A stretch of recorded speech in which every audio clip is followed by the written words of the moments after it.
Hello, good evening, and welcome to the Sunday night breakdown. Daniel Ratledge and Dave Forrester with you to look back over all the action this week in the British Basketball League, including Sheffield against Cheshire, which was a hard watch.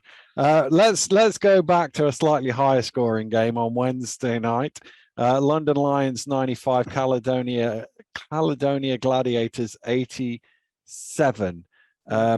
So Best wasn't playing. I'm now trying to think, was somebody else playing or not playing as well for London? I think the rest of them were there. The rest were they? playing, Yeah, I think the rest of them were playing. People didn't play on Friday. Yeah, he didn't play Friday. Sloan made some early threes for the Gladiators, and they were up 4 or 5 for most of the first quarter, looking reasonably good. Yeah, I mean, obviously, I'm probably talk more about Caledonia in this game than London, because I saw London on Friday. Talk a bit more about them on Friday. But you know, the first game of the season, Adams came out for Gladiators and kind of said, "Oh, this is me." We talked about rookies coming out and having their first game. It was almost like this game. It was like Sloan saying, "Hang on a minute, I'm here too." Yeah. And I think we're seeing a little bit of a feeling out process with the London guys in relation to what they're watching and what they're seeing in the league, because they don't know. No. And obviously they're going to get players who are highly motivated to impress against them. Exactly. It's a heck of a video, for your career. It shows what level you're at, etc., etc. And London spent most of the first half in what we call drop coverage with the big guy, be it Kufos or Sharma, kind of under the rim on the screen and roll. And Sloan showed basically that, if you don't get over the screen very quickly, he's going to pull up and make a shot. Yeah. Maybe outside the 3-point line, or it might be inside the 3-point line. And if the big guy steps a little bit too far, he's going to try and slither past and score.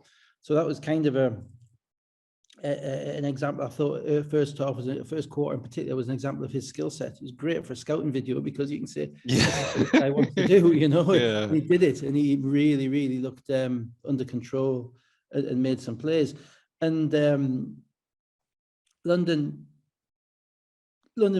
played off talent, I thought, early, and London are getting into a rhythm of playing whereby, they kind of share the ball early, and everybody's getting a look, and everybody's getting some touches and all of this stuff. And they're playing the starting fives, playing that 5-6 minute stretch, and then the bench are coming in, etc. But they never really picked it up on defense, and Glasgow moved the ball really well, and the guards kept them in the game and kept the pace high, which was important. Well, Sloan had 4 of a 6-0 run that had them 9 up in the second quarter, but Kufos had 5 in a 7-0 response to take it from 32-41 to 39-41. And Gladiators had spent most of the first half in front, but actually it was London who led at halftime 49-47. And you think, go on.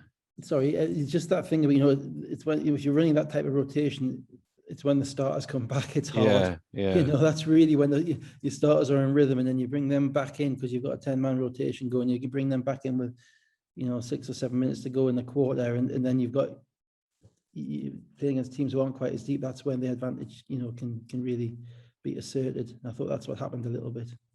And I actually wondered whether that was psychologically going to impact on them, but it didn't at all, because Adams had 8 of a 12-2 run in the third quarter to make it 61-68, and there's 12 minutes to go, and you think, well, actually maybe, because Sloan and Adams both look like gamers to me. They're up 7. They can, you can win the game from that point by making 3-point shots, and they've got guys that can make 3-point shots. Yeah, I thought they were fearless, which is probably the best thing you can say, that they're fearless within a structure. So it wasn't dumb fearlessness, because I've seen plenty of that around the world.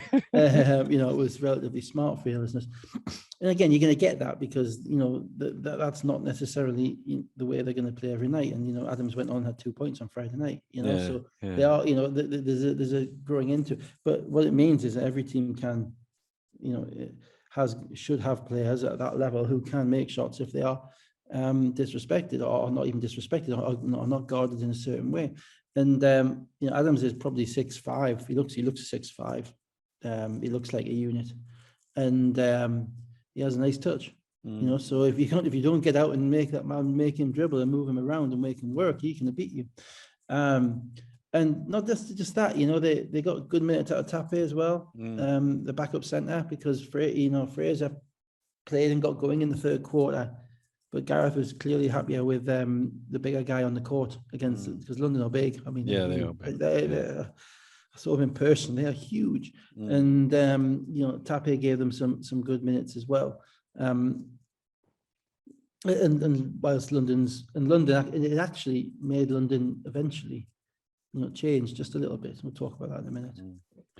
So Zubcic and Sharma got London back in front early in the fourth quarter, 75-73. But then Adams hit a couple of threes. Sloan hit a three, 4.5 minutes to go. And Caledonia are up 3. And you were talking about London and their talent. Van Oostrum hit a 3, and then Decker really took over the game.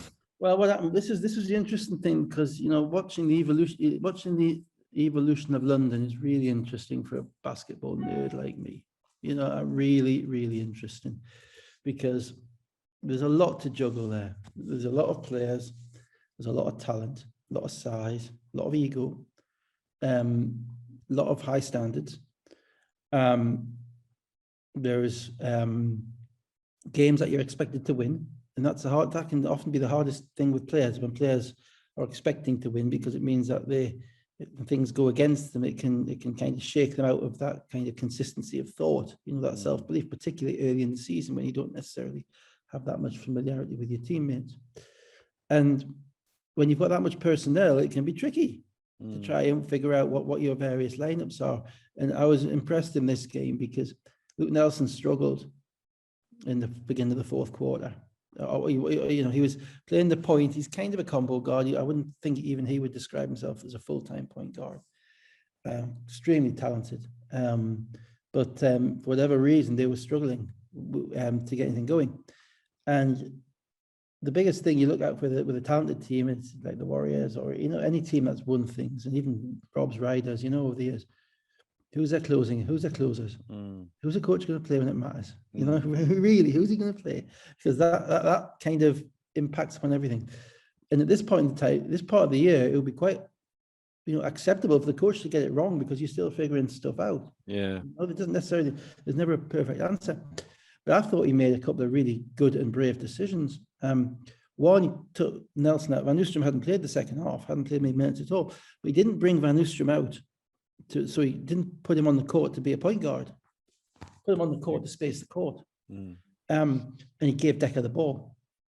You know, basically said, right, this is the NBA. You know, this is NBA coaching. You know, you give your best player the ball. Yeah. And you put him in the screen and roll. Yeah. And I think the probably and the advantage that they had, you know, whether it's like the Warriors' def lineups and stuff like that, is, you know, Caledonia hadn't seen that the whole game. You know, that Decker had played, he got his points, he moves around, he picks his mismatches, he scores with ease, all that stuff. But he hadn't been the main guy with the basketball.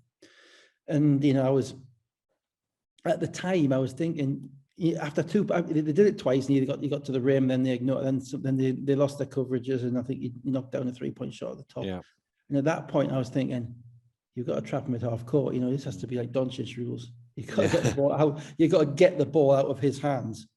Because also Van Oostrum made a 3 on which Decker created on the drive kick.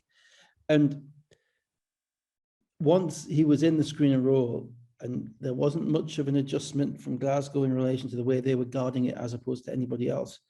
You know, he's like looking at, like, I'm Sam Decker. I've played in this league, that league. I'm 6'9", probably the most athletic 6'9" guy we've ever seen, athletic skilled 6'9" guy we've ever seen in this league. And I was thinking about it. I couldn't think of anybody else at his size able to do that. And he was comfortable because Glasgow weren't able to get the ball out of his hands. And he just made 4 or 5 plays in a row. Yeah.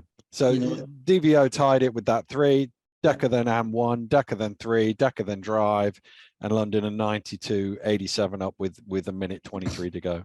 Yeah. And also the other thing about this game, which was interesting, was that in relation to his finishing unit, he finished with Zubcic instead of either Sharma or Kufos. Now, Kufos didn't play Friday night, so he may have got injured. He may have been hurt. That might be why, I don't know. But I like that lineup with Zubcic in. That is a 5-out lineup with enough size to be able to defend anybody as well. So having that makes the screen and roll for Decker even harder when you've got Zubcic spacing the floor as well as, you know, Shruban and those other guys. And yeah, so they kind of, you felt that from that point on they were going to win. And win they did. Decker finished with 30 points and 8 rebounds, 10 of 13 shooting. Zubcic had 19 and 6 in 23 minutes off the bench. Soko with 6 of 7 shooting for 14 points and 6 rebounds. Adams 4 of 9 from 3-point range for 23 points. Sloan 4 of 11 from 3-point range for 22 points and 8 assists. Let's stick with that. That's just on that. That's still 8 of 20. That's 40%. Yeah. 40% from 3. You live with that with your 2 guards, give you 40% from 3. It gives you a chance to win. You will at 45 points as well. Yeah, absolutely. We'll move to Friday. Stay with the theme. Sheffield Sharks 70, Caledonia Gladiators 74. Nichols got off to a good start in this game. Sheffield led 13-7 early on, but actually this was a tight game throughout. There really wasn't much. I really want to spin forward to the last 4 minutes, unless there's anything you want to pick up. Just a couple of things on it. Sheffield's still got kind of thing. They're not quite sure which centre to start at the moment. They're kind of oscillating between various centres. Secondly, this is kind of, for people who don't maybe know, this is kind of the BBL bounce back, the BBL season day to day. In Bristol, a team at bench Kipper Nichols. Kipper Nichols, for whatever reason, his mindset wasn't where a team I wanted it to be. He struggled to make. He made a couple of really, not smart plays. He just didn't look connected to the game.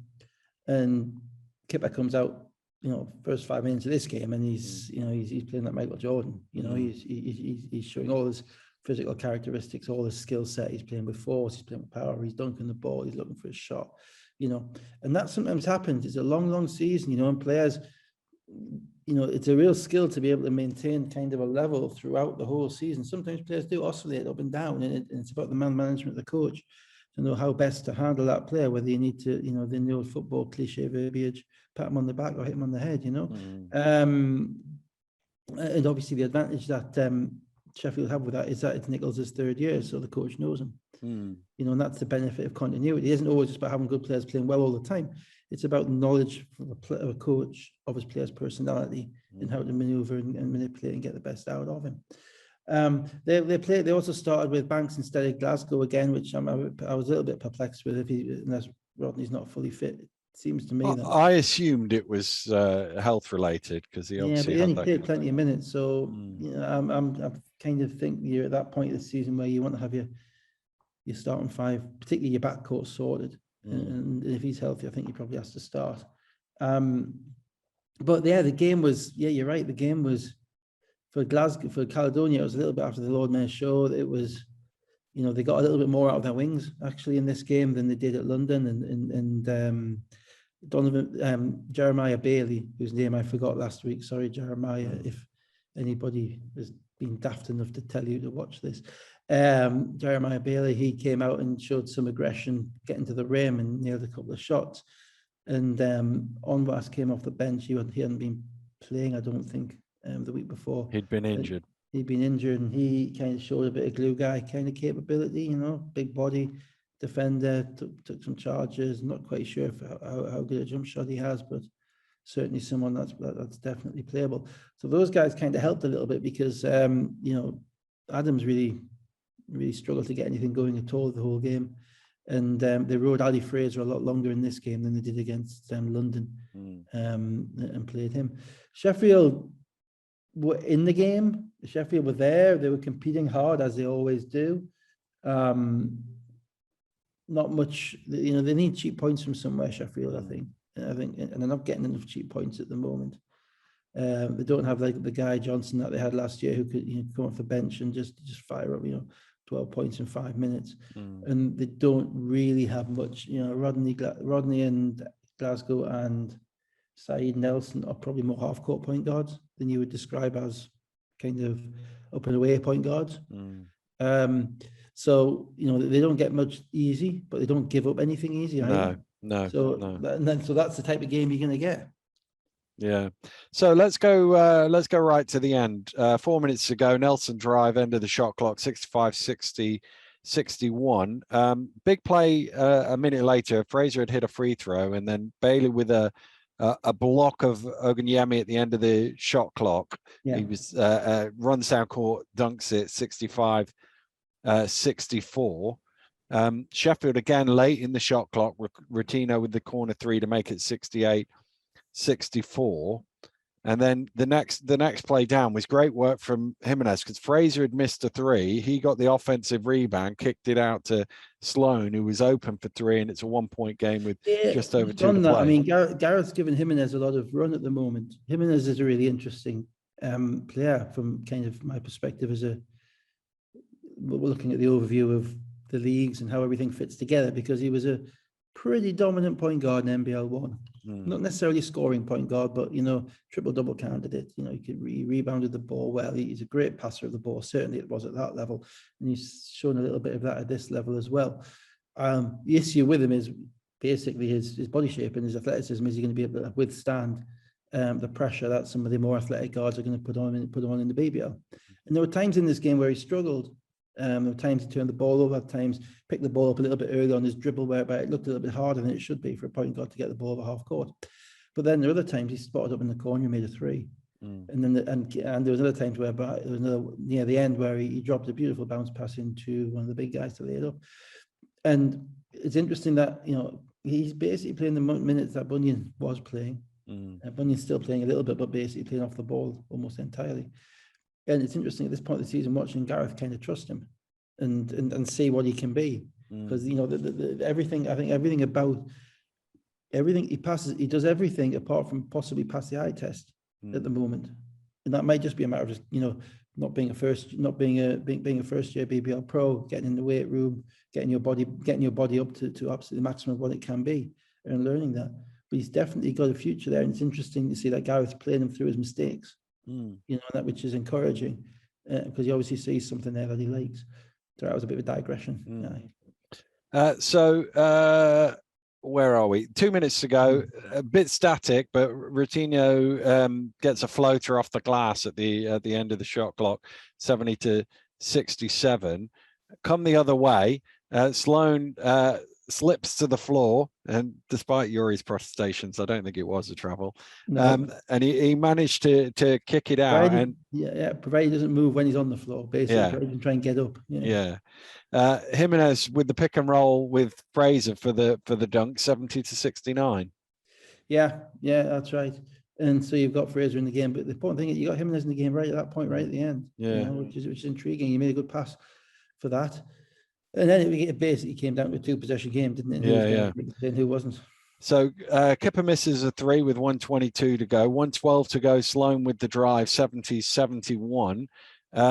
48 seconds to go. Some good defense, but a tough shot from Nichols at the end of the shot clock. 26.7 seconds to go. Sloan drive, foul Delpesh on the help. 1 of 2 from the free throw line. So it's 70-72. Timeout. Atiba doesn't advance the ball, obviously, because he wants to run most of the clock, or at least have the option to do that. And with 5 seconds to go, Rotino gets an absolutely great look, the sort of shot you'd expect him to knock down, and it's one of them where it rattles in and back out, and that's the difference between winning and losing. Yeah, two things. I mean, Sloan kind of stepped up and made good plays, at the offensive end, and got to the rim, which was important, and was able to get fouled. Not so much, he didn't look quite as comfortable with his foul shooting, but he was able to, he looks like he knows his game, looks like he knows what he is and how to do it. So that was important for Glasgow, because that's when these games are decided. Rotino, I mean, that's margins, isn't it? That's 5 millimeters. That's 5 millimeters. It's just it's not even inches. It's millimeters, and it goes in and out, and that's the game. If you put yourself in the position whereby the shot's going to roll on the ball, you've got to live with the roll of the ball. That's 50-50, or probably on his percentages, it's probably it's probably about a 50-50 shot, because he's a 40% shooter, and not all those shots are open. So get an open one, probably 50-50. And then Adams actually knocked down the only 2 points he had the whole game. 2 free throws, and that sealed the game, 70-74. Nichols had 21 points. Rotino had 4 of 7 3-pointers for 14 and 4 assists. Nelson had 10 and 7. Bailey led the Gladiators with 15. Sloan 14. Fraser 13 and 7. Adams, as you say, the only 2 points he got was those 2 at the end. He was 0 of 6 shooting, but had 10 rebounds and 5 assists. I think he had the highest plus minus. Yeah, he did. Yeah. Really interesting. Oh, it's always bizarre when you see that somebody doesn't make a shot and has a massive plus minus. Yeah, it's sort I of know, weird, isn't it? It's a weird start. Let's go to the game you were at. Newcastle Eagles 72, London Lions 85. Obviously, Newcastle making a change with Ogburn's gone, and Sonny Crockett. There's a reference for our kids out there. Sorry, Donovan Johnson into Kufos inactive, as you say. I don't know whether he was injured in the game the other day or whether it's because they're going to Tel Aviv to play on Tuesday. That's Miami Vice, isn't it? Miami Vice. There we go. Yeah. Sonny Crockett and Tubbs. Indeed. The first thing I noticed was the starting 5 for Newcastle: Hamlet, Varner, Defoe, Kennedy, and Cohn. What did you make of that lineup? I think they needed more size at the wing against London in particular, so I don't think you could really start the 3 guards. It's very difficult to start Mockford when you realise he's marked up his guard and Decker. Yeah, it's almost like presenting London with like, okay, well, here you go, here's your mismatch, and we're going to have the mismatch on you, the size mismatch on your best player. It's almost kind of presenting them with a, you don't think much of us, do you? You could send the wrong message. So I think that was a defensive one. And in relation to Darius' thing, Darius is, sets a tone, and Shelton is more of the energy guy. And so I think that was probably a smart way of moving with the game. I mean, they have to play Kennedy at the 4 because, as you said, they basically had 7 senior players, and so that left Mockford and Shelton coming off the bench. They've tried playing Shelton and Defoe at the same time, and it's very, very difficult. And against a team like London, it'd be impossible because of the lack of spacing. So I think that's what it had to be. London, Kufos didn't start, but that just meant that they produced this man-mountain monster called Sharma, who actually, the 2 guys who, really, really impressed, well, 3 guys really impressed me in this game were Hruban, Zubcic, and Sharma. Those in relation to their game and their mentality and their willingness not to back down and taking the game viewing it properly. But it was a good game. Certainly up until the third quarter was a really good game, and it was a good environment, good atmosphere, and I think Newcastle went toe to toe with them for probably 20-22 minutes. Yeah, I mean there was only a basket or 2 in it either way for the entire of the first half. Do I go with another old school reference and say happiness is a god called Hamlet? Yeah, well, we've been waiting for that for years. But he was good. Yes, he was put on good. the show, Dan. Again, it's another American guard coming up against the superstar team and basically showing them what he had, and he diced them in the first half. He scored in multiple ways. He was able to get to the rim. He's got this floater. Newcastle did a better job of moving him off the ball a little bit, so he was coming onto the ball later in the shot clock, and he found different ways to score. And again, it required an adjustment from London to deal with them, which is a positive thing from Newcastle's perspective. The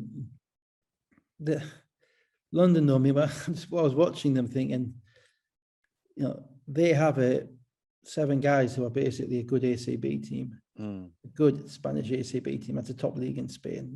It's a good Spanish ACB budget that they've got as well. So if you take into account Nelson, Soko, Fruban, Zubcic, Kufos, Sharma, and Decker, right? Those 7. And they would have had Philip as well if he'd stayed healthy. That is a solid ACB team, because Sharma played in the ACB for Fuenlabrada last year and he did pretty well, and I can see why, because he's an absolute monster. Athleticism wise, 7 foot with the athleticism. You saw the dunk, but I was seeing him, he blocked shots from nowhere. He blocked shots on the trail coming back from on fast break trails. And he just really impacted the game. And then when you take him out and you give him a breath, you've got this, they've got this 7 foot guard, Zubcic, who's able to take one dribble from the top of the key or knock down the 3 in the corner, And I thought one of the things that kept it close in the first half was that Newcastle kind of got their scouting right, because their London's second lineup isn't an ACB team. It's probably more a kind of a Leb Gold team, which is the next division down in Spain. If you look at where the guys have played, Quealy, Van Oostrum, Ward Hibbert, obviously BBL type, and Solwad as well. And none of those guys are known as knockdown shooters. And Newcastle, I thought, did a good job of not falling for them being knockdown shooters, because they finished off 1 of 13 between the three of them, between Van Oostrum, Solwade, and Quealy, 1 of 13 from the 3-point line. And that helped keep the game close, because that's a lot of missed shots. Yeah, it is. And then that means that, if those guys are shooting the ball from positions where they're not particularly efficient, that gives you the opportunity to stay up with them. And I thought that was actually gave me some optimism for Newcastle, because the scouting and the way the players were understanding of that. I might be wrong. I only didn't have much that came back, but the way they understand that, they were giving up the right shots. That makes sense. But they needed a virtuoso first half from Hamlet. Didn't really have much else to stay in the game. 19 points at half time. Didn't really have much else in the way of scoring, and needed some of those guys to say not to make shots when they were open, but they were good because they're not quite at the same level of the starting players. And then the third quarter, just rolling it forwards. Decisive run comes 2 minutes in. Decker 7, Herban 4, Subcic 4, 17-3 run in 4 minutes, and it goes from 44-43 to 47-60. Well, two things happened, and one was Newcastle and one was London. Firstly, London came out with the defensive lineup. They started Solwade to guard Hamlet. They hadn't started the first half, so that's an adjustment by the coach. You've got to recognise that he said, look, we're not guarding this guy the way we need to. We're switching too much. We need to put one guy onto him, and we're going to have to take some responsibility for him. Then actually, Sharma got hurt as well. So Sharma got foul trouble as well, because it was quite a chippy game first half, with quite a few fouls going back and forward. And when Sharma went out, that meant Subcic came in, and I thought to myself, I think at this point in the game, you'd probably prefer Sharma stayed in the game for a little bit longer, even though he is what he is, because of the difficulties. It's probably a bit like Leicester last week when Soko got DQ'd. Yeah. There's certain guys that you think, God, this could be a dangerous time. Then Hamlet got his third foul, and Mark took him out, and I don't think he should have. It's just a little bit like the 2 fouls in the first half. 3 fouls early in the third quarter. Young player, you want to protect him, but that left Newcastle very short of ball handling. It's basically Cohen being harassed all over the court, and very little else in the way of ball handling, because nobody else is really. Mockford's not a ball handler. Varner hasn't developed that skill. Whether he can or not, I don't know, but he hasn't developed that skill set within the team yet, within the structure that they've got. And when London picked up the defense, and Newcastle didn't have the guy who'd scored half their points in the first half, who'd been their out guy, it was turnovers and it was runouts, which kind of turned the game. And the thing with this London team is, it's one run. One run, then it can keep you at arm's length. Then it's back to Coach Smith turning the tap on and off. It's one run. That's all they need. So the only way you can stay with them is do what Glasgow did, and keep going shot for shot with them as long as you can. And just hanging around. And Newcastle managed that, as I say, for about 22 minutes. And by the time Hamlet came in, he was impacted. They then put Hruban on him, who is a serious on-ball defender, 6'6", long arms, and they were jawing at each other. And then the refs did my favourite. I was about to say, normally we would skip to the end here, but we can't skip to the end without what happened at 3:26, 47-60. Double technical, Dave, your favourite, puts both Hamlet and Herban on 4 fouls. Yeah, and it's just like, if players are jawing at each other, then generally a referee is not going to know precisely what started it and what's going on, right? And also what's been said, right? If you want players to shut up, you get between, because they're drawing at each other. It's not physical. There hadn't been anything in the game whereby anybody had squared up to anybody. It wasn't one of those games whereby we need to do that. And at that point, arm down the middle, you two shut up, right? Get on with it, right? That's what it takes. Now, if you can't establish who's at fault, you don't call anything, right?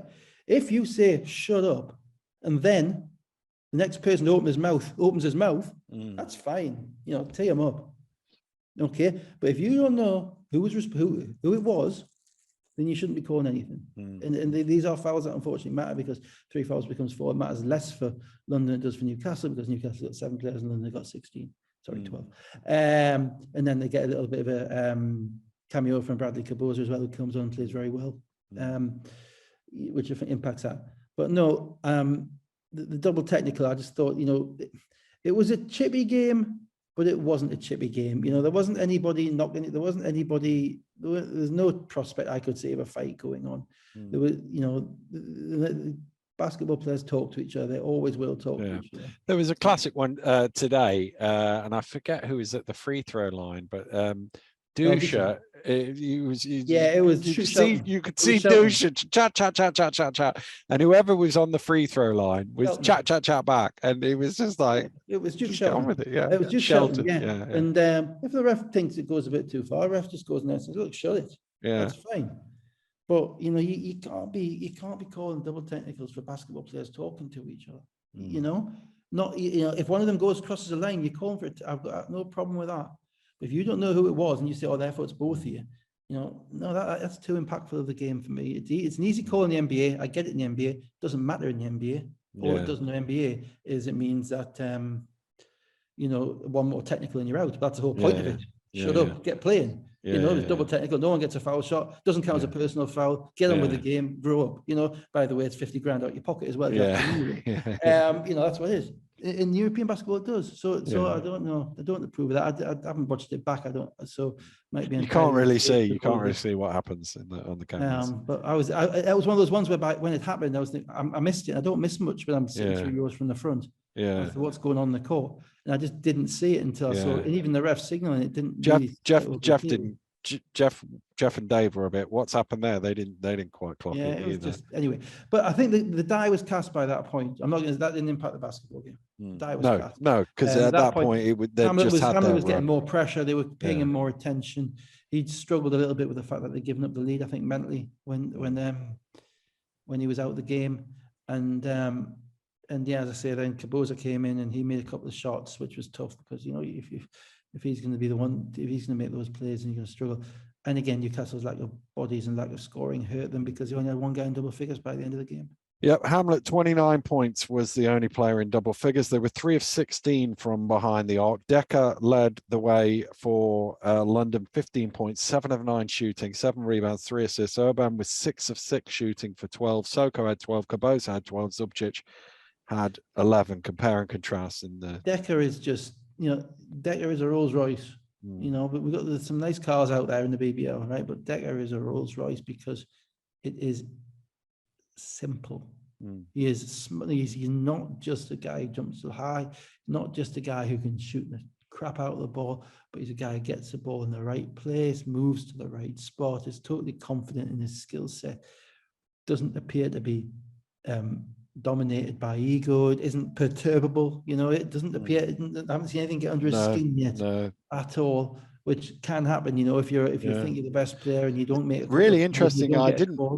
I didn't mention it in the Caledonia game, but a really interesting interview at the end of the game where he basically said we'd not had a very good week and that resulted in us not playing very well. Yeah, well, I didn't see that. Very honest. Yeah, it doesn't surprise me, and he has that kind of cash and that ability to, that kind of calmness about the way he plays the game as well. Every super talented player we've ever had in this country has had a flaw or a little trigger, or a weak point whereby you can kind of get underneath their skin, and then they feel that they're entitled to calls they don't get, and then they get frustrated and they feel like getting shown up. And you can go from your Tack Miners to your Andre Smiths to Lauren Mayer, everybody, there's the guys who are too good for the competition generally behave like it. And at this point in time, what I'll say about London is none of their guys are doing that. No. And that was a game. Newcastle haven't won a game you know, they've London coming off a win where I didn't play particularly well. No doubt, you know, the coach had got into them players that thought that this isn't quite good enough.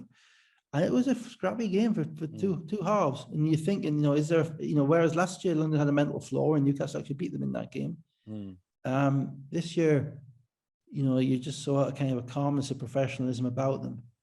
And, you know, and you can't talk, you know, and that comes down to the level of the player that they have, obviously.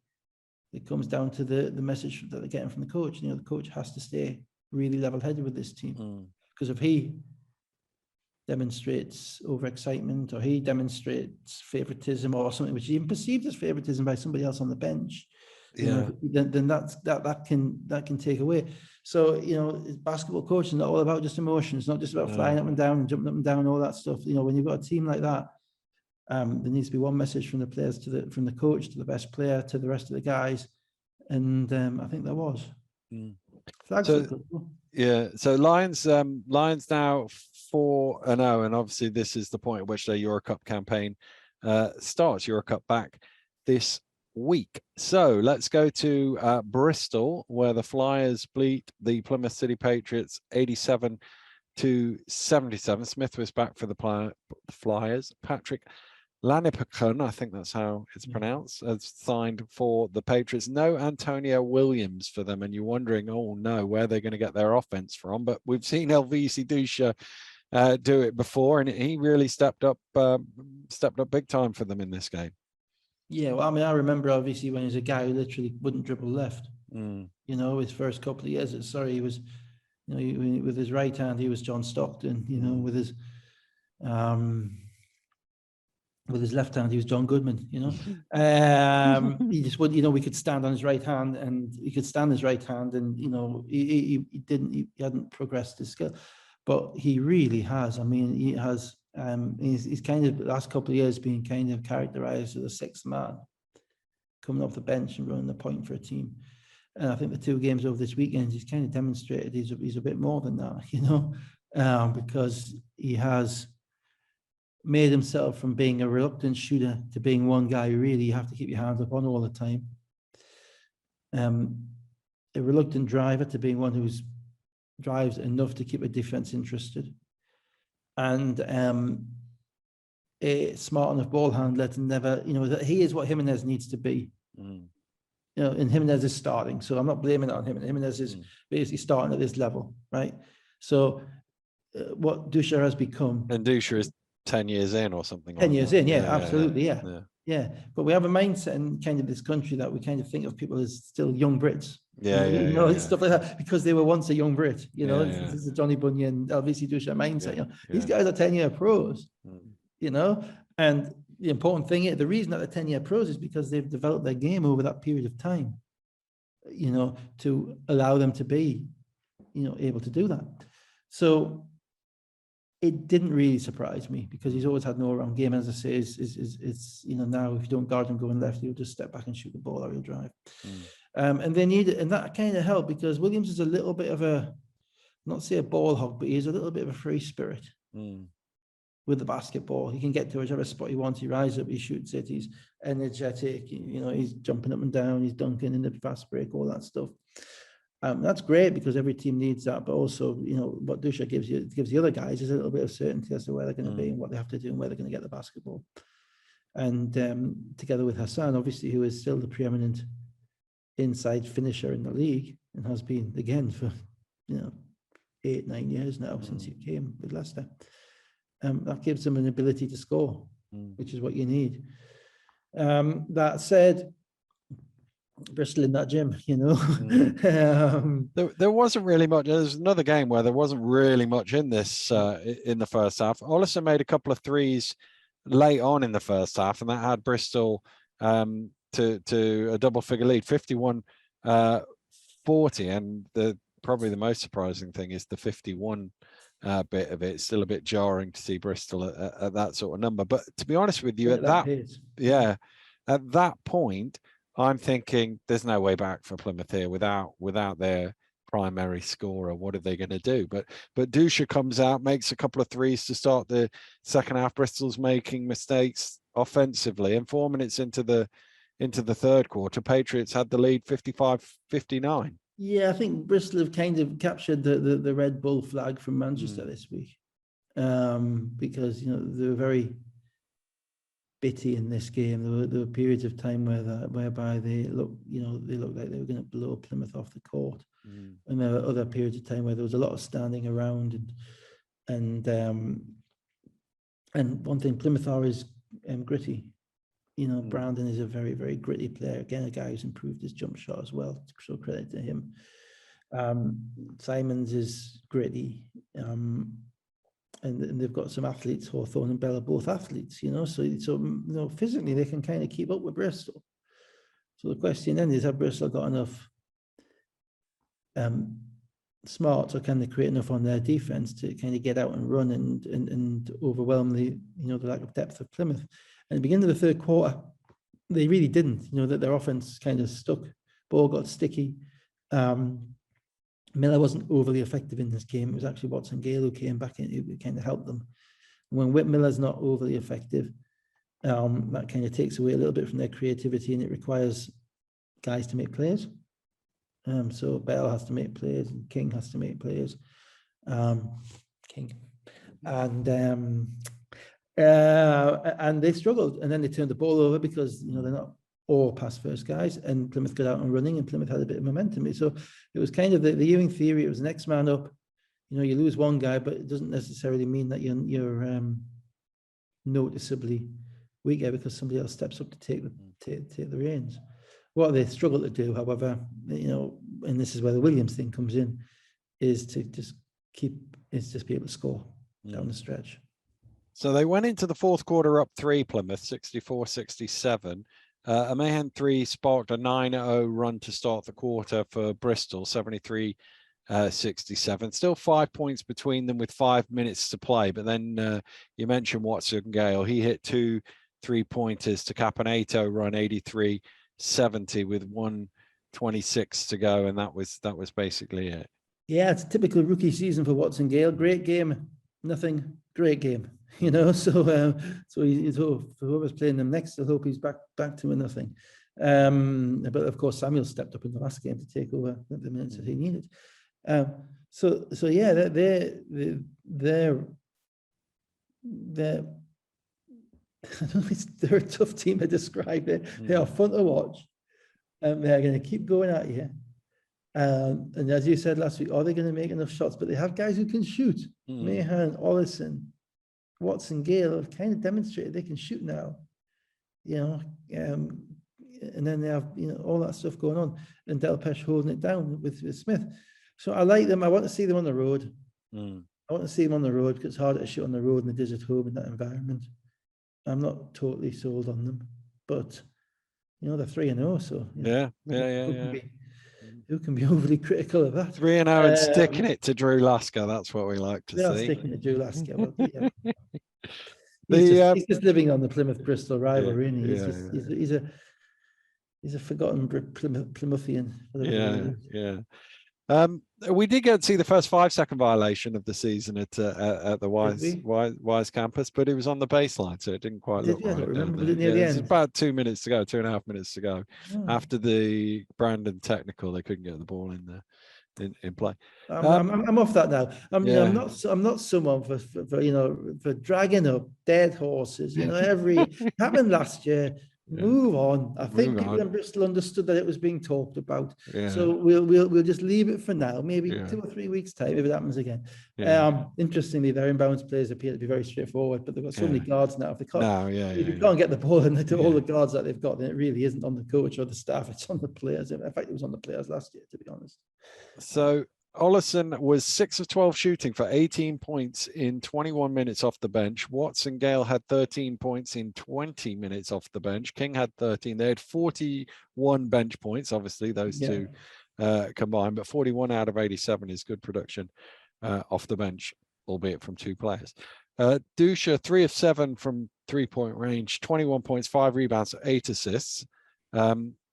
Simons had 14 points. Hassan 11. It was 34-47 on the rebounding front. Yeah, I mean Plymouth are really, they signed as you say, the new guy. They just signed Katie the week before that. So they're kind of retooling on the fly with local British players as well. So they deserve some credit for that, and PJ as ever deserves a lot of credit for keeping them competitive. Without Williams, so basically 3 Americans instead of 5, and signing local guys, talented guys, the guys who played abroad, but I played in America, but still. Local players, so they'll be operating on a relatively limited budget, and they're staying, very, very competitive, which is good. Let's go to the Sky Sports game on Friday. Manchester Giants 104. He's still on Friday. Yeah, we're still on Friday. It's downhill from here, though. Manchester Giants. We could go through every basket in the Cheshire Sheffield game. It only take 5 minutes. Yeah, that's true. Manchester 104, Cheshire Phoenix 80. Green hitting 3. This is almost a rerun of last year when they got blown off the court, Cheshire, by Manchester in front of the Sky Sports cameras. Green hitting 3s early on, so Cheshire decided to leave him wide open, which was a bit odd. Offense very easy for Manchester, scoring any which way, really. Well, they have very talented offensive players. Yeah, they do. They're led by probably certainly one of the top 3 point guards, if not the top point guard in the last 30 years in this country. They then added one of the preeminent scoring wings in this country in the last probably decade in Dirk. A pretty much knockdown shooter in Johnson. A athlete with NBA heritage genes in Robertson, if not played in the NBA himself, as certainly his brother did. And then out of that, which seems almost remarkably unfair, they found a kid from Division 2 school who we weren't quite sure about. A couple of weeks in, he was playing with a ton of energy and intensity, but appears can shoot. By the way, I was sat at the commentary desk before the game, like an hour or so before the game, maybe. And Green was sat there with his shades on, FaceTiming somebody or something or other. I thought, of all the players to be sat there with their shades on, that he's the guy. And then he lived up to that and went out. He was hot, wasn't he? He could have had a cigar on the way he was playing as well. Yeah, but it's out of nowhere. This is a kid who played. As I say, this is why signing Americans. It's who it's what you can find out. There's a little bit of fortune in it. But I'm telling you now, every team in the league. Well, I was talking to Vince before the game about him, and Vince said he'd gone. He was in the States, and he met Corey Dixon, his former player, and Corey said, it was the HBCU final of something or other. Come and look at my point guard. And Vince went and watched the game, and Green was the MVP in the game. So he wasn't coaching, didn't know he was coming back into coaching, just wrote the name down in case anybody asked him for a sort of tip, and then obviously comes into coaching and thinks, I'll have him myself. Well, look, I mean, he's playing great. I mean, and the reality is, I was a little bit unsure on last week on Manchester, a little bit unsure about them. They didn't play great in Newcastle for 3 quarters against a down strength Newcastle team. And they didn't play great against Plymouth. They did what they were expected to do in reality. And but the one thing about having smart veteran players is that they're going to figure it out quickly. Yeah. And I listened to Fletcher's interview with Jason after the game. It's on YouTube, and he said some really kind of pertinent and smart things about the team. He actually compared Green to Victor Moses. Okay. Who played at Newcastle, and I get that, and I hadn't thought of it myself, but when he said it, it made sense because Vic would run down the middle of the court, catch everything, and dunk it. And he had this kind of extra level of athleticism about him, and also the ability to step out. And he also said, it was just fun having all these guys, and he could just kind of decide when he had to step up and make plays, like he had, kind of at Newcastle the week before when he'd stepped up and kind of imposed himself on the game. And there's times when you can step back and let those guys do it, and that gives me a lot of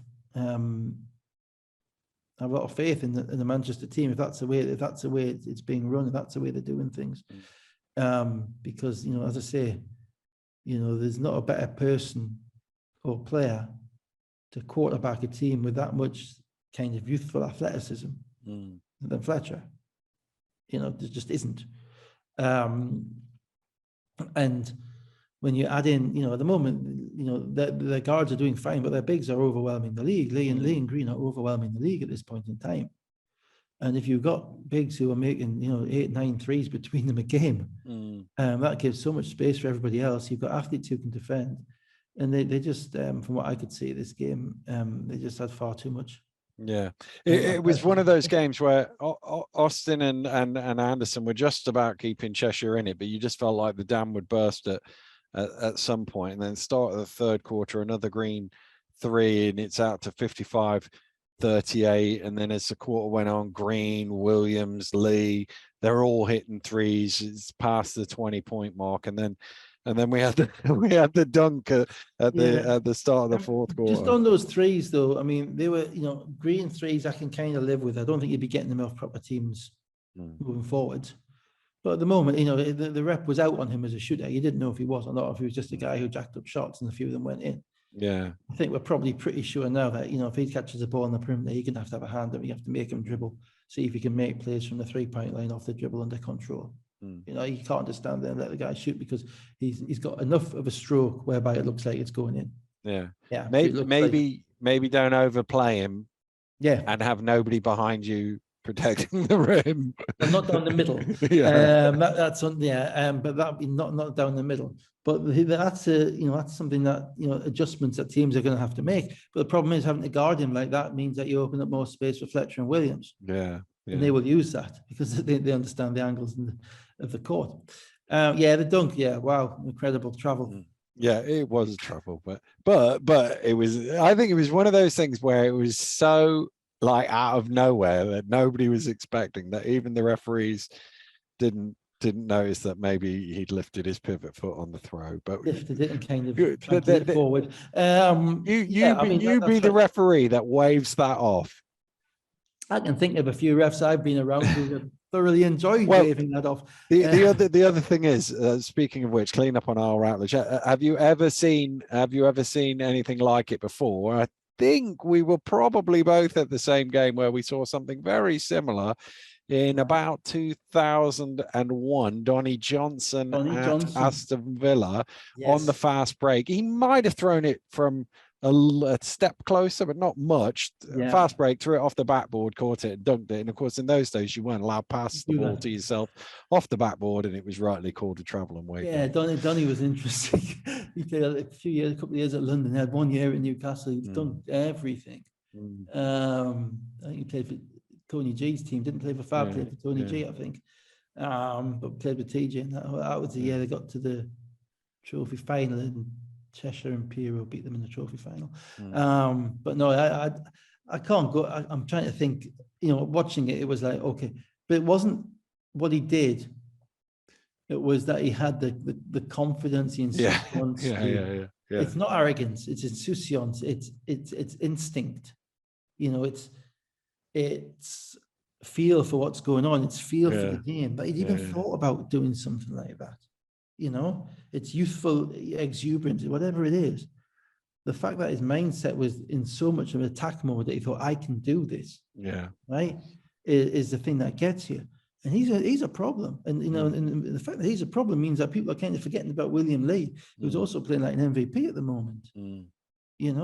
And there are going to be few teams that they can't outscore. Not sure if they'll be able to outscore Leicester. Obviously, anybody outscoring London is going to be an issue. But the pace that they play at, the smartness of their leader, Vince's ability to kind of speed them up, and then just drag them back just a little bit when he needs to. All of that stuff. If those bigs keep making shots, no reason why they shouldn't. They can be pretty confident going forward. Cheshire, just, they're probably a body down. I haven't quite figured out which body it is or where it is. But probably, we talked about how if Jamal's you're having to put up 18 shots a game, you probably need somebody else who's in a position to put up some of those shots. Because he's not doing it because it's necessarily comfortable to him. He's doing it because his team needs it. So I don't know if they've got the one American down. I don't know, maybe if they're going to maybe look for another wing scorer, something like that. They've obviously also got Ulf to Ulf, come back. yeah, but they got not he'll get you 8 points off offensive rebounds, but he'll also he's going help to be playing them out instead of Ocherobia, and at the moment, Ocherobia, Teague, Neighbour probably isn't the weakness of their team from an offensive perspective. Those guys are going to do what they're going to do. The difficulty has been shot creation because, if you can get in front of Larry and stop Larry getting to the rim, then you're relying on those other guys to create. And, Strawberry's made some shots. Daniels has made a few shots, but they don't look like certifiable bucket getters at this point. And Evans looks like a defensive stopper. So they've still got a spot. We'll see what they do, see if they try and use it on somebody. But they've also moved Austin to the point guard this year. He wasn't really a point guard last year. Teddy played at the point most of the time last year. And Austin came in and was kind of the energy guy. Played a little bit of point guard, but primarily was in the passing lanes and attacking, that type of thing. And it's a slightly different mindset, a slightly different skill set as well, in relation to how you do that. Because you've got the ball in your hands more, it's easy for the defense to load up on you. So if you're seeing all five guys and everybody's looking at you more, whereas when he's playing off the ball a little bit, he could come with the ball, he could attack, and maybe there's a few people who've got their heads turned. So that's kind of problematic. But if you make threes, you win. And I don't know what the 3-point spread was in this game. I think you're probably going to tell us. I will. And shooting is at a premium. So Green top scored with 31 points and 10 rebounds. He was 11 of 14 shooting, 6 of 6 from behind the arc. Lee had 19.7 rebounds, 3 assists, 3 steals, 3 blocks. Robertson was 7 of 8 shooting for 17 points. They were 14 of 25 from 3-point range. Manchester. Austin led Cheshire, 12 of 17 shooting for 27 points. Anderson had 15, Ocherobia 10.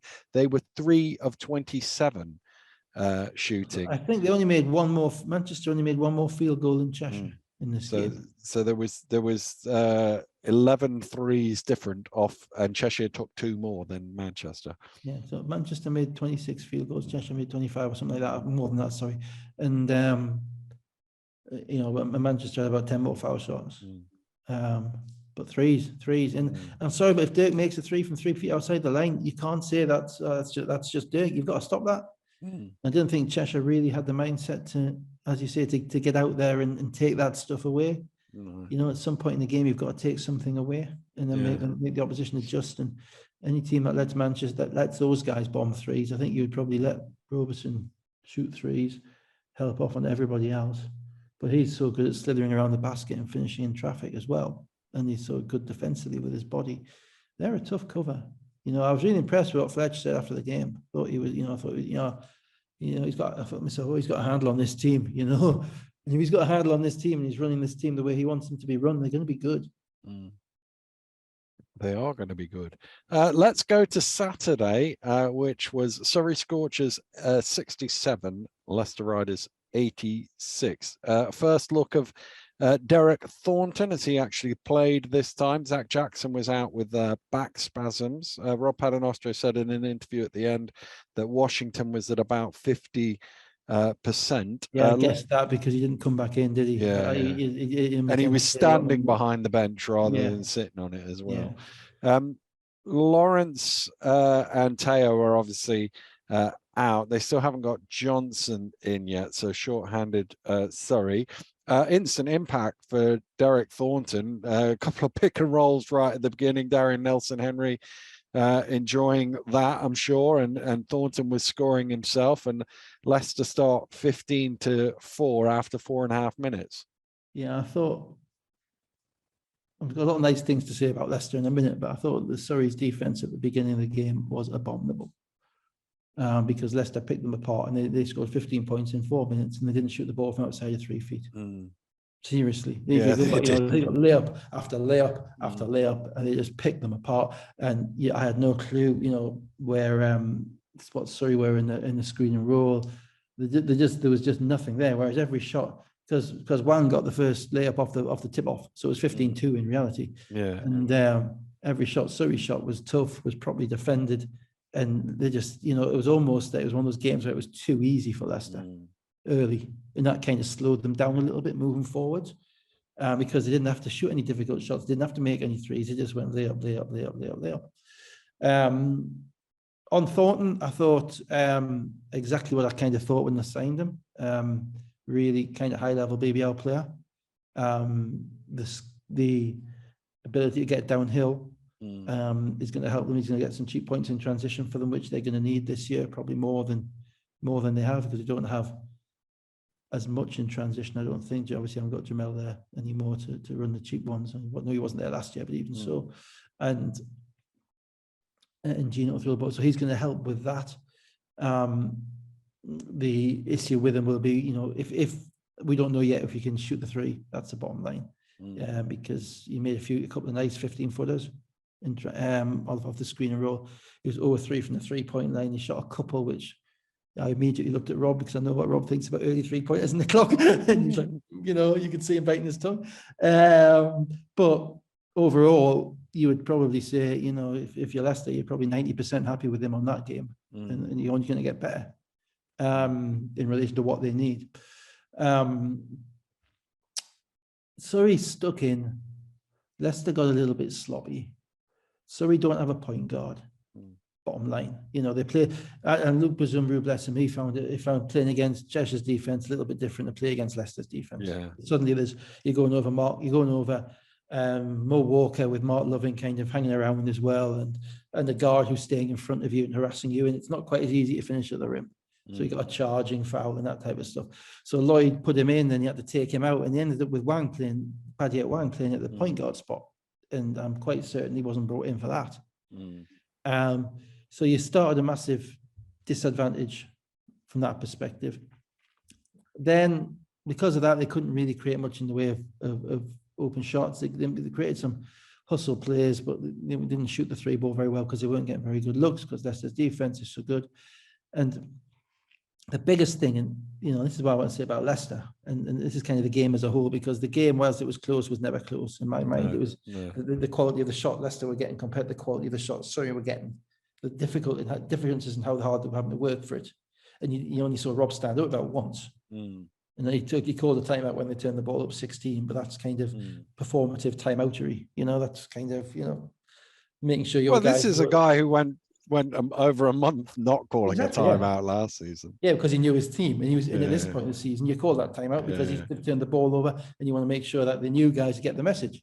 That's what I mean by performative timeoutery. You're doing it for a purpose, but you're not doing it because of the game. You see what I mean?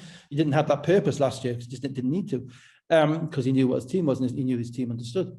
But the thing about Leicester is, right, they do not foul. They just do not foul. And this is, we hear this stuff about, oh, this team's well coached, or that team's well coached, okay? The definition of that coaching is setting the standard as to what's acceptable and what's not acceptable, right? And Mo Walker, Darian Nelson-Henry, they don't slap down on the ball. They're in drop coverage virtually the whole time, right? And you've got, Kimball McKenzie and Connor Washington fighting over the screens, or Patrick fighting over the screens to get back to the guys, right? And then you've always got that 6'9" guy at the rim. But they don't foul, and they get back in there. And that's because it's emphasized. It is massively emphasized all the time, consistently. But Dan, for years and years. 12 points a game. Yeah. This is stuff that really matters, right? And I kind of giggle. In fact, the amusing thing with Leicester over the years is when they have one of those guys who does commit non-paternostro, like Tyler Bernardini, he'd like a little swipe at the ball every now and then, and you could see the reaction. That was always the funny bit. But that means that you offensively, they're very disciplined. They move the ball. They generally get a good shot. Again, there are levels as to what's acceptable and what's not, and you can see them as a trained eye. You can see it. But it's the defensive discipline. They don't have, I wouldn't say they have anybody who I would say is probably maybe Adekoya is an absolutely outstanding defender. Yeah, I think they can all defend. Mackenzie gets around and up. I'm not saying to be fair, Adekoya is the one guy who does slap down at the ball, and he always gets the ball. Yeah, because he's strong. Amazing because he's got a strong body. People think they can move him. He's only 6'7". You slap down on the ball when the ball's down low, when guys couldn't make the move up. What I'm talking about the slapping down is no, I know exactly. Yeah. You know what I mean? But apart from Adekoya, and I probably he probably needs to play a few more minutes to see how he would do when he was tired, etc. They're all disciplined. They play to a scheme and they follow that scheme. And one thing about being well coached is that you have players that you know. It's easy to be a good coach if you've got good players. It's also easier to be a good coach if you've got players that you understand and that you know. But you also have to set the tone. You have to set the red lines. We had different red lines to Rob, but they have to have red lines as to what it is acceptable and where you go and what you do, so everybody understands. And the reason that game was so comfortable for them wasn't because they shot the ball particularly well. We made a couple of threes in the third quarter to break it out. It wasn't because, to be honest, they played outstanding basketball. It was because every single time down the floor, you were wondering how Surrey were going to score. And you were not going to put them on the line to foul them, right? And that's ultimately the definition of a team that does not beat itself. So I think Lloyd will get there with Surrey. I think he needs a point guard. I just don't see how it's sustainable to keep running your athletic wing guy as a guard as the point guard. He's lost Teo as well, which is brutal because he loses scoring from the wing. And I don't think he's got anybody else who's quite as good a shooter as Teo is. They're also at least one American down. They could probably bring another one in if they wanted, so they've got potentially 2 more spots there. But it takes a while to develop the things to do the things you have to do to succeed. And I thought everybody wants to go back and watch that Leicester game. It's not about what they do; it's what they don't do. What they don't make mistakes. They don't give up open shots. They get back in transition, and they don't foul. You do all of those things with a discipline, and you've got enough size to get away with that. You do all those things with that discipline, even without Jackson. Probably Jackson's one of the better defenders. Well, he wasn't playing. Then you're going to be extremely hard to beat, and that's why they've won so many games against teams who aren't as good as them, because they don't lose those games, and that's why they haven't beaten. So you haven't beaten them in 10 years, and Plymouth haven't beaten them in 10 years. It's kind of okay. That's the last nice thing I'm going to say about Leicester. So just to put some meat on the second half bones, Mackenzie had a 3 to spark a 9-0 run to put Leicester 39-53 ahead 3 minutes into the third quarter, and there was another 12-2 run which included the Whelan 3-pointers that you were talking about, the 3-pointers that were about 2 seconds apart. Yeah, he stepped over the lane in game time, because they hit the 3 and he stepped in court, so Leicester got the ball back, and they ran the same out of bounds play but from slightly higher up, and he hit another 3, and it was 51-71. And as you rightly say, it will be 10 years since Surrey last beat Leicester. The last win was the 11th of November 2012. The 2 teams don't meet again until December, so a whole decade will have passed. 34 wins and 1 draw. Just one thing, one more thing. Obviously, I talked last week about our new silverhead ref at Bristol. No, I haven't really said much about refs this weekend. Ref watch. Where's Keith? Haven't seen Keith yet. Oh no, I don't think I've seen Keith. Williams. Actually, yeah. No, who regular connoisseurs of the game will know as one of our more interventionist referees. Has yet to be seen anywhere. So can we send a where's Keith kind of little carton picture of lots of referees out on the book? We'll get London to recycle the Where's Gino Where's Gino thing. Yeah, where's Keith? Keith, we haven't forgotten you. I haven't forgotten you. Well, I'm looking forward to you coming back. Far more entertaining watching. Ray led the Scorchers with 13 points, 4 of 13 shooting though. Jack Domney, who was active, had 12 and Wang 11. Thornton had 20 points, 7 of 13 shooting, 5 assists. Whelan 17 points, 7 rebounds, 4 assists. Lovin 16 and 10. So let's come to today's games and start with the cup game down at the Pavilions, where the Plymouth City Patriots lost to the Newcastle Eagles 75-77. Still no Antonio Williams for the Patriots, but they started 7-0. Eagles couldn't make a shot in the early stages, but the game pretty soon evened up. And as Paul kept saying, it's a 1-point game. It's a 1-point game. It's a 1-point game. Wasn't it? It was back and forth. And it was a 1-point game. Yeah, it was. It wasn't a particularly well played game, I didn't think. I thought Newcastle's defense wasn't very good, certainly up to the first 3 quarters, just in relation to some of the shots that Plymouth were able to get. Plymouth's energy was good, but they got a lot of moving pieces there. They got a lot of new guys, and I thought they left some points out there with their execution. It was probably a little bit more interesting, obviously from my perspective as a Newcastle fan. A little bit more interesting watching Newcastle and Plymouth, because I think Plymouth without Williams are going to reach a certain level. I'm not quite sure, and they're going to need a few more bodies. I'm not sure, that what we've got at Newcastle is still the finished article. Obviously, they've just signed Donovan Johnson, as you said, and there was something in the press about them looking for another player to come in as well. I certainly think they're looking to run, a 9-man rotation. So kind of as a nerd again, figuring out what they actually have, because we haven't seen much of those guys, is quite interesting. What they don't have is much depth at this point. And the first half was basically, it's a good job Cohen made some threes. Because if Cohen hadn't made some threes early, it could have got a bit ugly. Because Plymouth's energy was far ahead of Newcastle's. And it was basically Plymouth's energy and against Newcastle's shooting in the first half. And it just kind of went back and forward, and that's why neither team could kind of break it. Get away. So we'll go into the second half.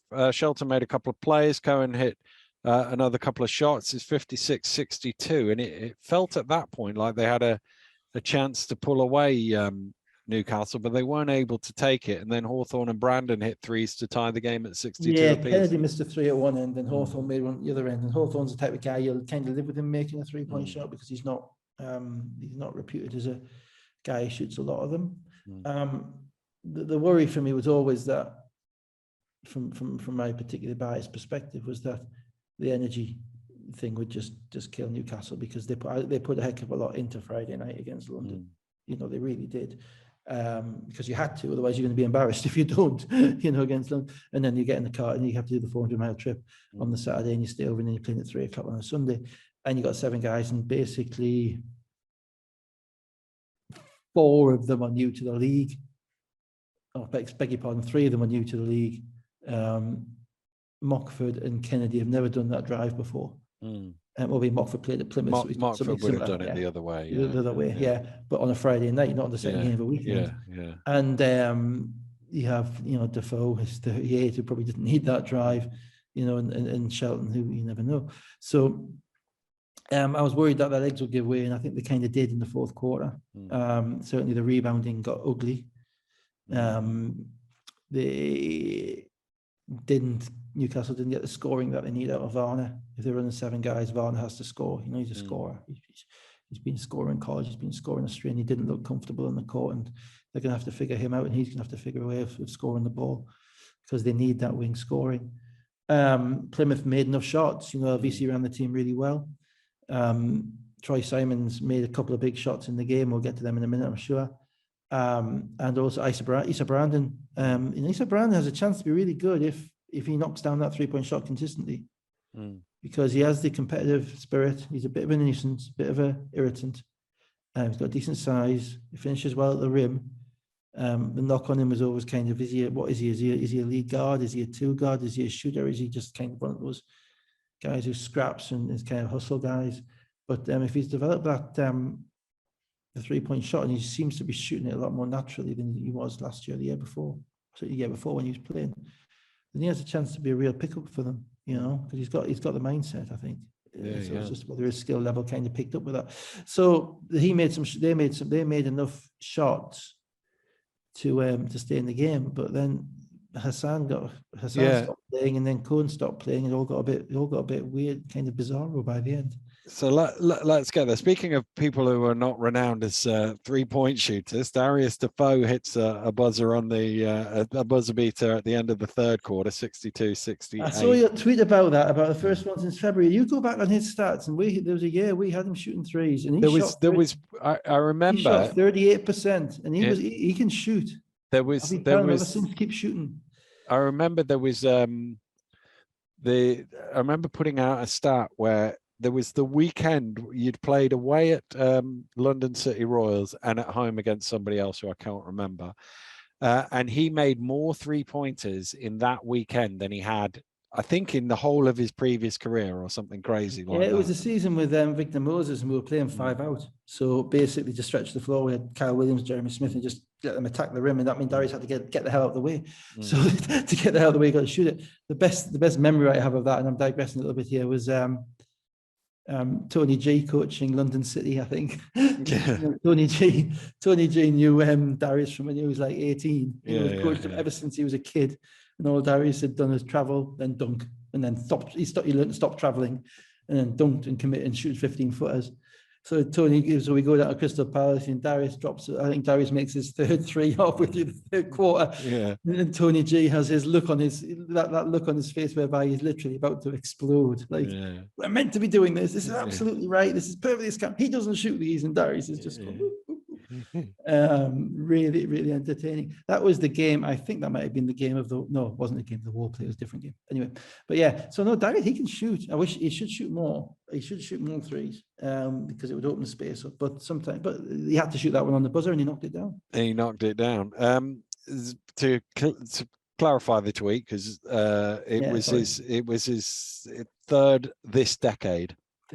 Third made 3 this day. I know we're only in 2022, but we're nearly at the end of it. Patriots with Hassan and Hawthorne had an 8-0 run to lead 70-69.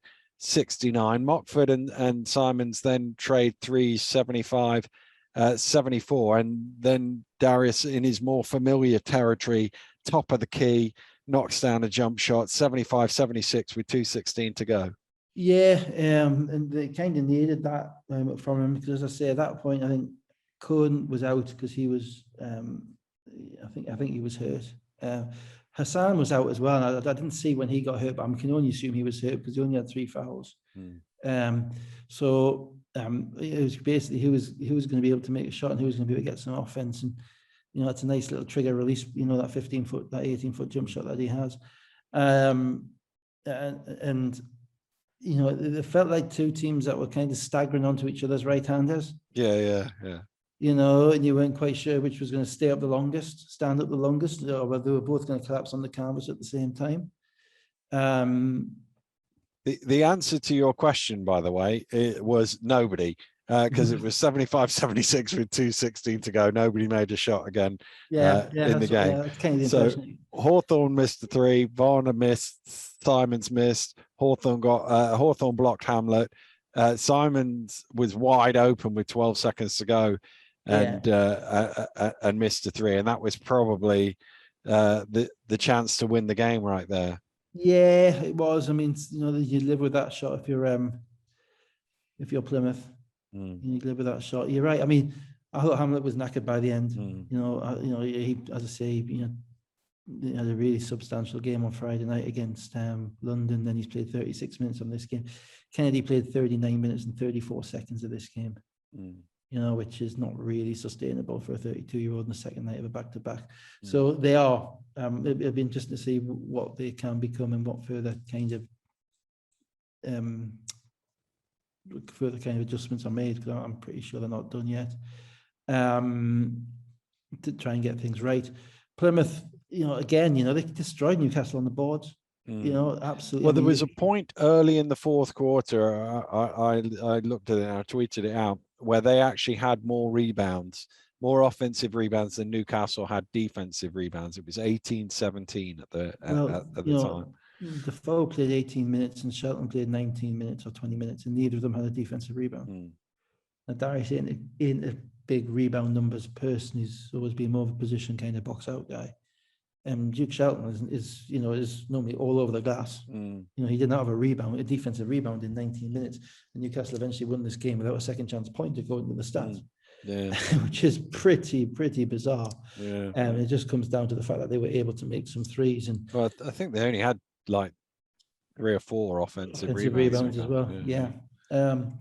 And that's right. And then Darius, it ends up being Darius has to knock down the foul shots as well. He knocks down 1 out of 2. So before that, there was they had to commit some fouls. It said on the graphic that they only had 1 foul, but they only committed 3 to get to the 5th foul. So the graphic must have been wrong. But the first time out, no advancing of the ball, and then ball comes in and a foul, and he calls another timeout, presumably to change his mind and advance the ball. Yeah, I'm pretty sure that's right. I think I don't know if he had another one left after that. I think he probably did, but it's always a bit of a risk to take 2 timeouts where nothing happens in a second, if you see what I mean.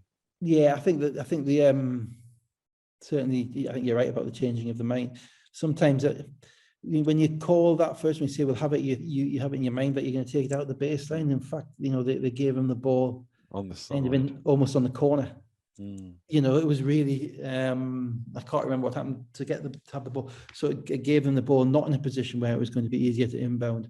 And I think he kind of figured that out. And of course, doesn't have Cohen on the court, who's his point guard and finisher either, to get the basketball. So I think rather probably fell into a bit of a fright about potentially turning the ball over in the wrong place and giving up a layup. That's the reality. I mean, we talked before that it's harder to inbound the ball in the front court because you have half the court that you can't throw it into, but the risk of turning it over in the backcourt is that they score straight away, and of course at that point it's still a 1-point game, so a layup puts them. I think that's right. I think obviously he kind of adjusted the balance. It's a good thing to be able to change your mind, to be honest. Yeah, it is. He's probably and as I say, I think he had 1 more timeout, so he had 3 at that point. My only thing would be if he didn't have another one left and he needed it, he wouldn't have had one left. He would. You lose it.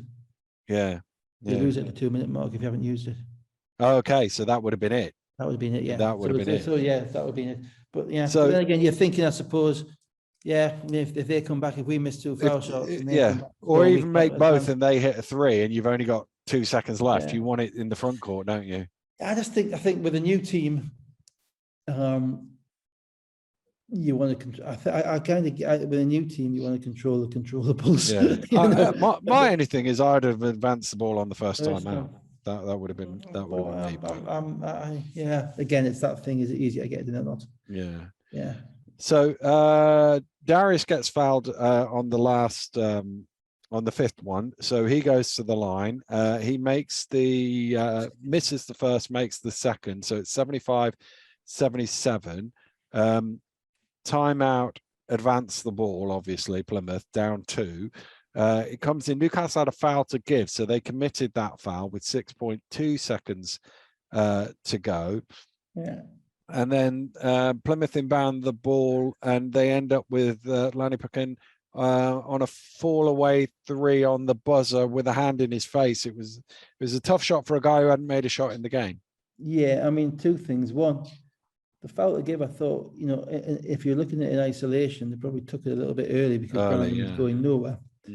But what the advantage of the foul to give does is that it blows up the play that whatever the coach has drawn up, because it allows you to see what the coach has drawn up. And Plymouth don't have another timeout, so they're now playing they're now going to run exactly the same thing, or they're playing basically freelance. And PJ's told them he's going to run 2 different plays in the timeout, but I think that's probably a bit early season for that. To be honest, I don't think they'll be at that point yet. So what they ended up with was basically an isolation for Brandon. I think the idea was that Brandon's going to go get his head down and try and attack, but Newcastle made him catch the ball probably further away than he wanted and took away his straight line drive, which meant that all you had was the down screen for the new guy. And they defended that really quite well. It was never really a good look. So and it took so long, and because it took so long, those extra 2 seconds come off the clock. you don't have that offensive rebound opportunity. Yeah, because I think it was Hassan was underneath. Because the other thing was Simons was in the the near corner in terms of inbounding, but Motford was all over him, so there was no way of You getting weren't going to catch it. And getting that's the where, ball you to know, him. that's where you need Williams. Bottom line. You need a guy get who it can to make a him. shot. And Yeah, you don't have that guy who can make a shot at that point. So that's it's tough, you know. You Overall, think you know, back to there's a lot to like. There's a lot to like in what Plymouth are doing with yeah. that group. There's less potential in that group than there is in Newcastle's group. But there's a lot to like in what they're doing.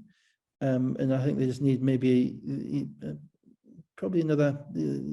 Obviously, you need Williams to see where they get. Williams, But you know, there's also a danger that he might take away his little. I think probably another shooter is another wing shooter is probably what if I had to pick, because neither Bell nor Hawthorne are real wing shooters, and of course that was Joe Hart.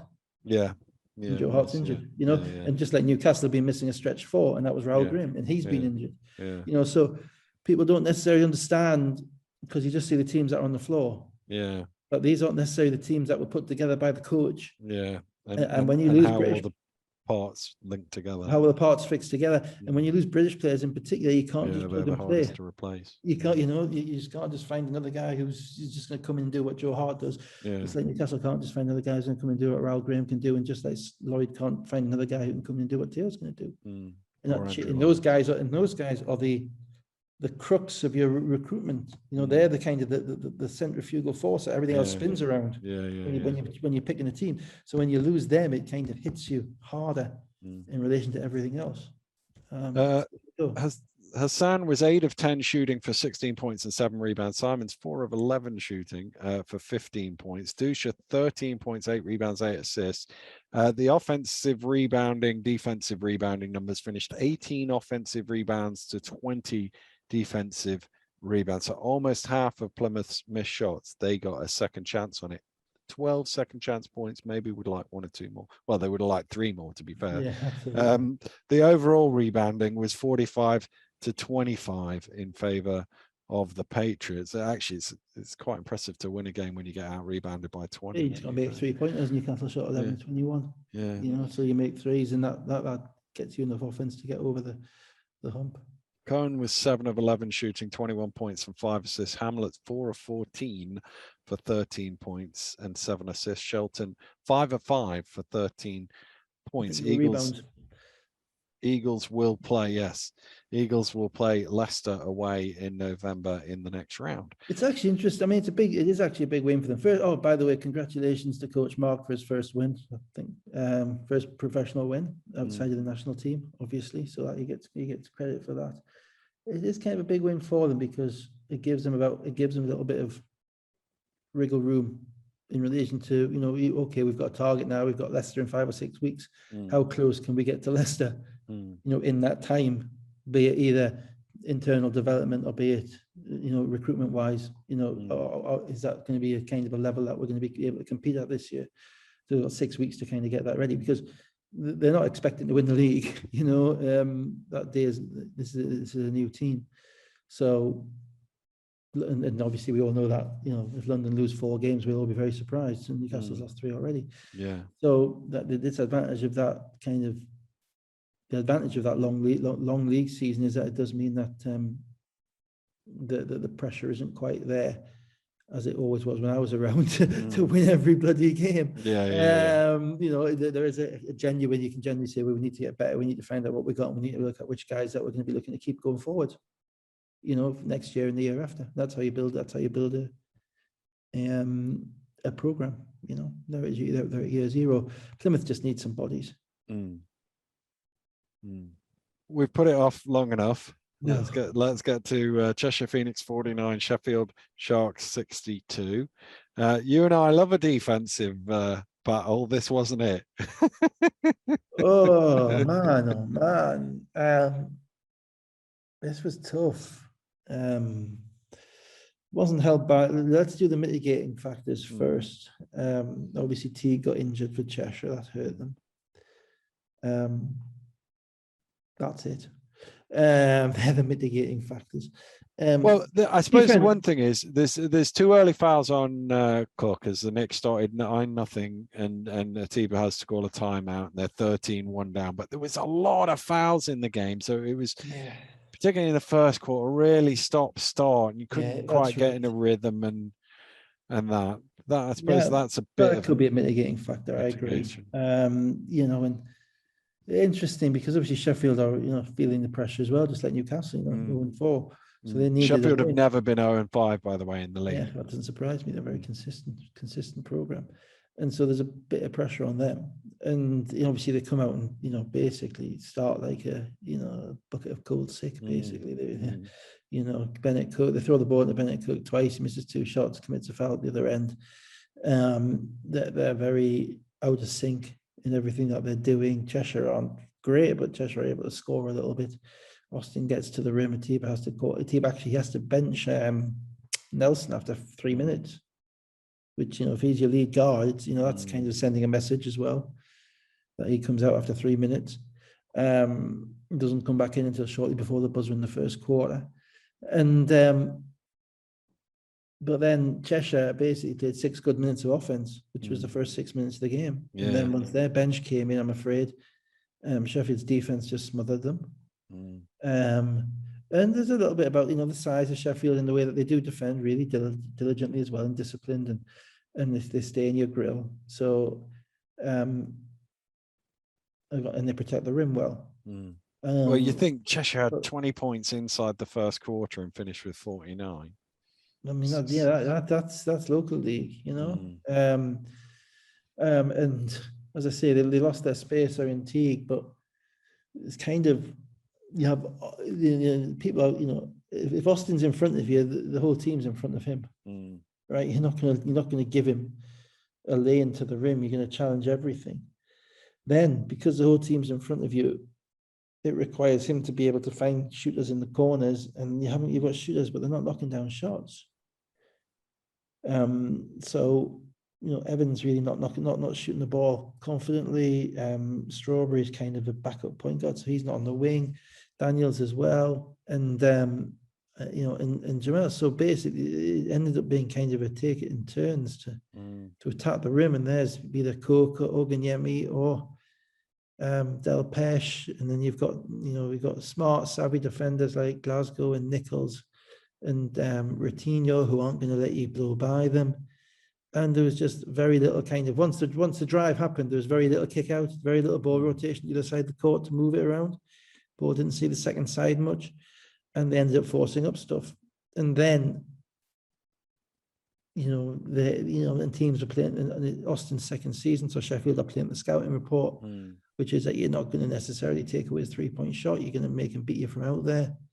And he struggled to do that, And Sheffield they just got better shots. Nelson was the one guy who could get his own shot the whole game, patiently in the screen and roll, kind of probing. I think they're going to need an injection of something, Sheffield. The coach can't keep being the one who has to inject the urgency over the course of the year. It can't be, you can't be 0-4 and come out like that. You can't. I mean, to be fair, Newcastle, I did wonder if he was going to get himself tossed, actually, Atiba, because everything was going against him. He obviously got that first technical and he kept going. And I was thinking, well, maybe he's going to try and use that as a light the fire type thing. Yeah. Well, but they just have to be, even the way they won the game by basically, at the defensive end. They made enough players, but at the end of the day, you score 62. You're not going to win many BBL games scoring 62. And so they won the game by sticking to the principles that he's put in place over 5, 6, 10 years in relation to how they defend and how they do it. And that's coaching just as much as offenses. So that's why they won. But probably the best way of putting it is his players didn't help him win. No. You know what I mean? It wasn't the best advert, I'm afraid. No. And it wasn't, and even then, even the referee wasn't great. I mean, the point in the first half where Atiba got his technical and the refs walked to the wrong end. Yeah. It's not good. Yeah. And he got his technical because the horn wasn't loud enough. I think it went off because I thought I heard it. Yeah. but it wasn't loud enough. And then they obviously got a manual horn and blew it. He's going mad because you've not called a 24-second violation, which they eventually called. It was just 4 or 5 seconds late. Yeah. And he gets a technical because of that, which And then the refs walked to the wrong end. and they walked the wrong end. Yeah. I always think that's a bit harsh, that when there's clearly a mistake being made. Now they corrected it, so that's fine. But it's understandable that a coach will get mad. Well, it is. I mean, now I don't. If he's effing and blinding and whatever. Then, the only thing is, it's sometimes the refs can be a little bit overprotective of the table officials. Yeah. I get that. Yeah, you know, so because and they should be as well. So they should be. So they're a team. So you know, refs often accept the abuse themselves, but not if you turn it to the table, then that's like something you can't do. I mean, I did that once, and I picked up the message very quickly. So you've got to be. Plus, you always want the table to think that you're nice. You might need a favour.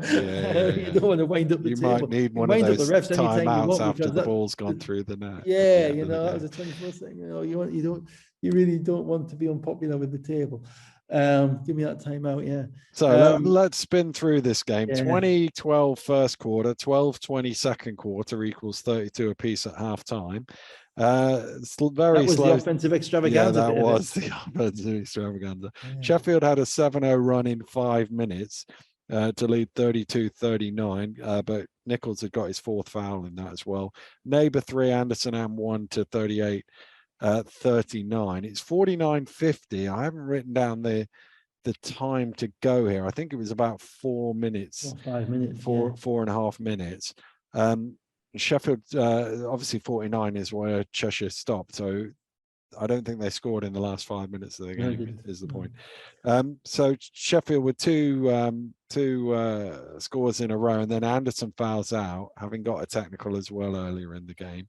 Nichols 2 free throws, 49-56. And then, I mean, again, it's similar to the other game we were talking about. There wasn't really much going on. The scoring that came from Sheffield was mainly free throws. In fact, I think it was all free throws. I think Nelson getting to the rim, finishing with his left hand. That might have been a bit earlier. But I think Nelson was the one guy who could be patient enough and crafty enough to take what the defense gave him. And Cheshire were missing. Teague is actually a big part of that Cheshire team because he gives them some size that they don't really have at other positions. Even not Cherobi is a big guy, but he's not big. He's wide as opposed to big. And Teague is probably the biggest player outside of Neighbour. Neighbour's not really an inside defender. And I just thought, that's probably the one guy in that team outside of Austin that they really struggle to deal without. And Sheffield still got the centre thing going on. It was Coke today. Oganyemi came off the bench. So they're going to have to kind of figure out, who's that. They've got a 3-headed centre there, and I think they're going to have to figure out who's their main guy. Probably Oganyemi, but I don't know. But no, I mean, you need to win. Sheffield got to win. They got to win. Sheffield got to win. Just is what it is. Only the 4th time Cheshire have been held below 50 points. They've had a 40, a 43, and a 46. I think the 43 was against Sheffield, so it's the 2nd time Sheffield have done it. Ties the 6th lowest game total, 111 points in BBL history, is the 5th lowest in league play, and is the lowest scoring, lowest total for a team not called Wales. Since 2018, when Leeds had 47 against Leicester. There were lots of teams not called Wales, and it had to be a 5:30 game on a Sunday, didn't it? Yeah. It just had to be. Because if it was a 7:30 game on a Friday, I could have looked at the score and skimmed it.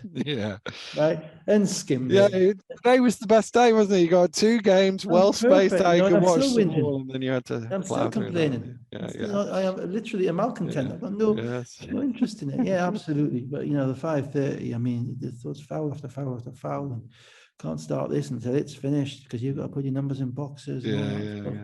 Oh man, just brutal. So that was certainly, I think you also need to put a new stat together. I think it is the lowest scoring game in the Sunday night breakdown era. There we go. In the Sunday night breakdown era. I like that. In SMB era. So it's like Premier League, it's like the Premier League. Nothing happened before 1992. No, so every goal that Ian Rush scored has been magically forgotten. Magically, yes, indeed. SMB era.